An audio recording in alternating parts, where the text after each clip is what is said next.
చాలామంది అనుకుంటారు ఏదైనా ఒక పంట మనం పండిస్తే దానికి మందులు బాగా కొట్టాలేమో అని అనుకుంటారు. మందులు అసలు రొయ్యల చెరువులే అయితే విపరీతమైన మందులు అయితే ఉంటాయండి. 4 గంటలకు ఒక మేతలో, 7 గంటల మేతలో, 10 గంటల మేతలో, 1 గంట మేతలో, 4 మేతల్లో 4 మందులు.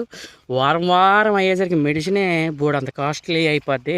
బోడంత మెడిసిన్ అయితే మనకి అమ్మేయడం జరుగుతుంది. మెడిసిన్ మొత్తం ఉత్తి బోగస్ అండి, అసలు 100% బోగస్. ఎందుకైనా చెప్పనా, మందులు పెడితేనే చెరువులు పండేస్తాయి అని అనుకుంటే లెక్క అయితే కార్పొరేట్ కంపెనీ మందులు అమ్మేవాడు ఎన్ని ఎకరాలు చేయొచ్చు. అడ్వాన్స్ లీజులు ఇచ్చి కోటాను డబ్బు వాళ్ళ దగ్గర మురుగుతూ ఉంది. సో వాళ్ళందరూ చేయొచ్చుగా. మందుల వల్ల చెరువులు అయ్యి పండవండి. మందులు దేనికేనంటే జస్ట్ సాటిస్ఫాక్షన్ కోసం, అది మనం పెట్టామని ఒక భ్రమకులోంచి తగ్గించుకోవడం కోసం అంతే. చెరువులే కావచ్చు, అలాగే వ్యవసాయాలే కావచ్చు.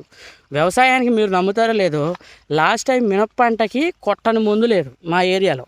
మా తామరకుల గ్రామం అండి. మినప చేలుకి మందులు కొట్టారు. అసలు మా నాన్న అయితే సుమారు ఒక 50-60 వేల రూపాయలు మందులు కొట్టాడు. ఎన్ని ఎకరాలో తెలుసా? జస్ట్ 2 ఎకరాలే. 2 ఎకరాలకి 50,000 రూపాయలు మందులు కొడితే ఎంతైందో తెలిసి ఎకరానికి కింట అయింది. పండేయాలిగా, పండ్ల 100% పండ్ల. ఇది వాస్తవం. మా ఊళ్ళో ఏ రైతునైనా అడగండి, ఎవరికి పండ్ల మినువులు. ఎందుకు పండలేదు? మందులు కొట్టాం కదా. ఈ తెగులు వచ్చిందని